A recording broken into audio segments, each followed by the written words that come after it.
On Sunday, July 11, thousands of Cuban protesters took to the streets to protest human rights abuses, lack of freedom, and the deteriorating economic situation in the communist-ruled country. The protesters demanded that President Miguel Diaz-Canel step down and end the communist dictatorship.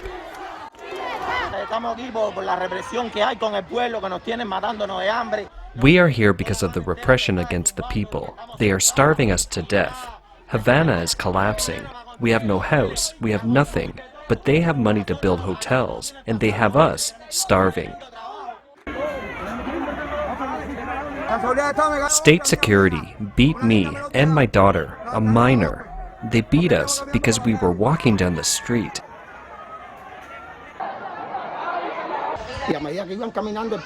People cried out, "Down with Diaz-Canel, down with communism, freedom for the people of Cuba, we want medicine, we want food." That is what the people cried out.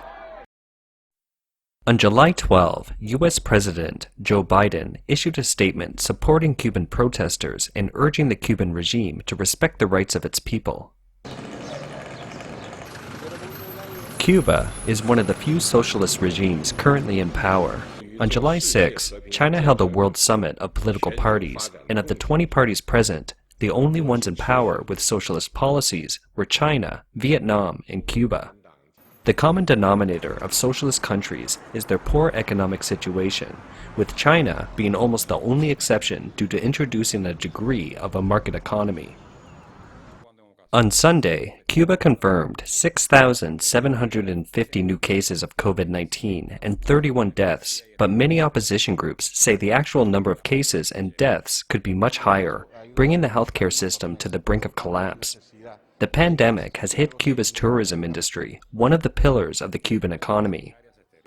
Cubans face growing inflation, power outages, shortages of food, medicine, and daily necessities. Earlier this year, the Cuban government proposed a new economic reform program that increased wages but triggered a spike in prices. According to the BBC, Pavel Vida, an economics professor at a Colombian university, estimates that prices within Cuba could rise between 500 and 900% in the coming months. Since last year, the Cuban government has opened stores where foreign currency can be used, and people can buy food and other necessities with foreign currency, which is in short supply in Cuba. However, Cubans receive wages in Cuban pesos. And last month, the government said it would temporarily stop banks from accepting US dollar cash deposits. The dollar was previously the main foreign currency in which Cubans received transfers from abroad. The government says US sanctions against Cuba have limited Cuba's ability to use its currency abroad. Demonstrations erupted on Sunday in several cities and towns, including the capital, Havana. Cuban protesters chanted "freedom" in protest of food and medicine shortages in several Cuban cities. Many also said they wanted greater freedom and were tired of the Cuban government's idea of a permanent revolution.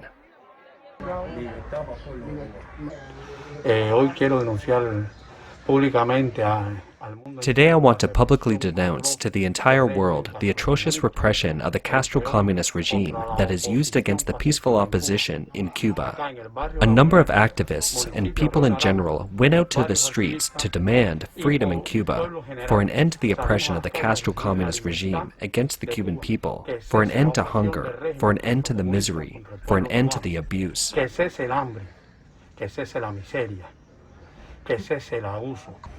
Cuban activist Carolina Barraro told the New York Times via text message that this is the largest protest against the government that Cuba has experienced since 1959.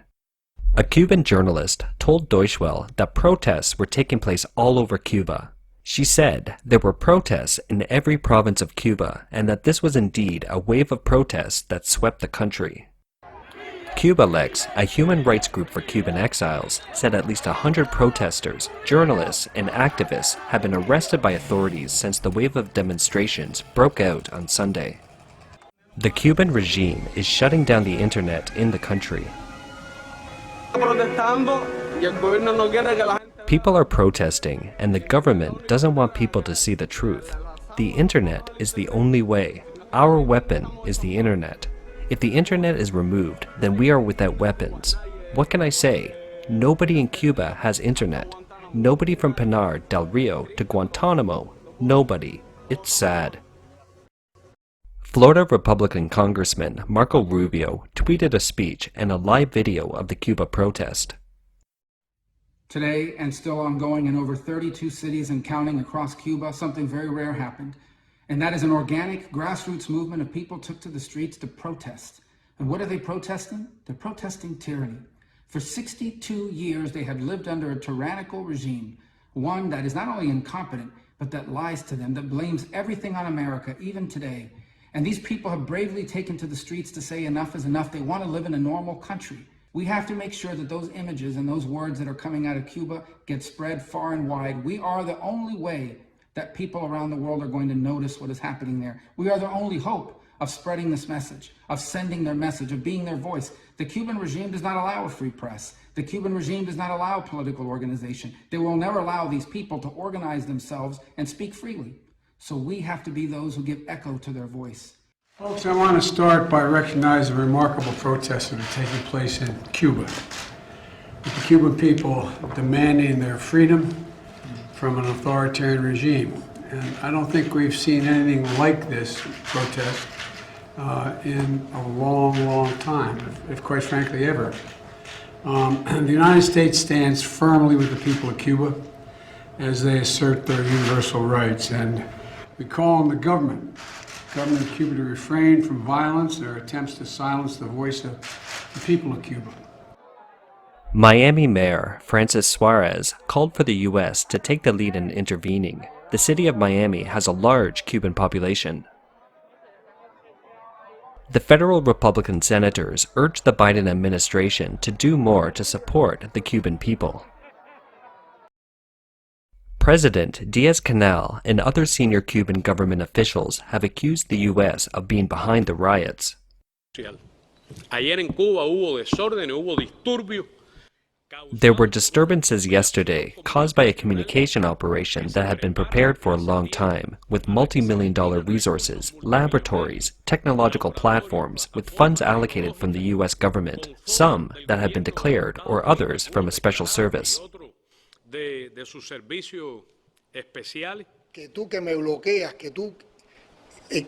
is not very hypocritical and cynical that you block me, that you who carry out the policy that violates the human rights of an entire people for more than 60 years, intensify it in the midst of a situation as complex as the pandemic, and you want to present yourself as the big savior?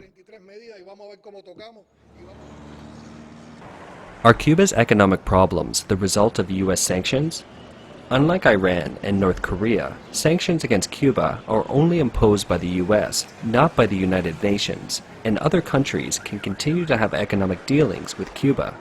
In fact, the United Nations discusses and passes a resolution condemning U.S. sanctions against Cuba every year.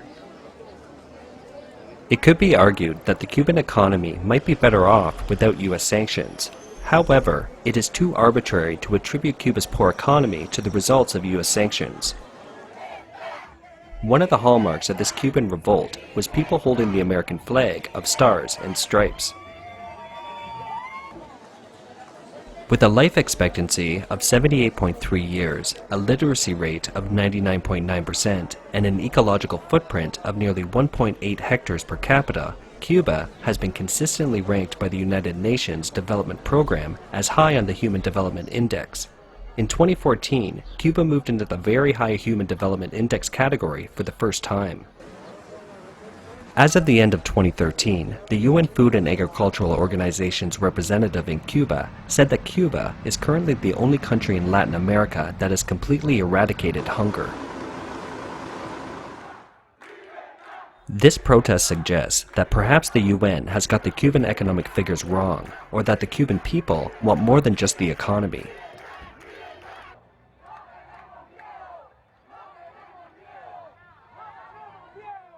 Before the collapse of the Soviet Union, Cuba favored the Soviet Union in the Sino-Soviet dispute, which led to years of bad blood between the Chinese Communist Party and Cuba. But now, China and Cuba maintain very close ties and support each other on almost all issues. At a regular press conference on July 13, Chinese Foreign Ministry spokesman said, China firmly opposes interference in Cuba's internal affairs by external forces, firmly supports the work done by the Cuban side in fighting the new coronavirus outbreak, improving people's livelihood and maintaining social stability, and firmly supports the Cuban side in exploring a development path that is in line with its national conditions. I think it would be a grievous mistake for the Cuban regime to interpret what is happening in dozens of towns and cities across the island as the result or product of anything the United States has done. It would be a grievous mistake because it would show that they simply are not hearing the voices and will of the Cuban people. People deeply, deeply, deeply tired of the repression that has gone on for far too long. Tired of the mismanagement of the Cuban economy. Tired of the lack of adequate food and, of course, an adequate response to the COVID pandemic. That is what we are hearing and seeing in Cuba, and that is a reflection of the Cuban people, not of the United States or any other outside actor.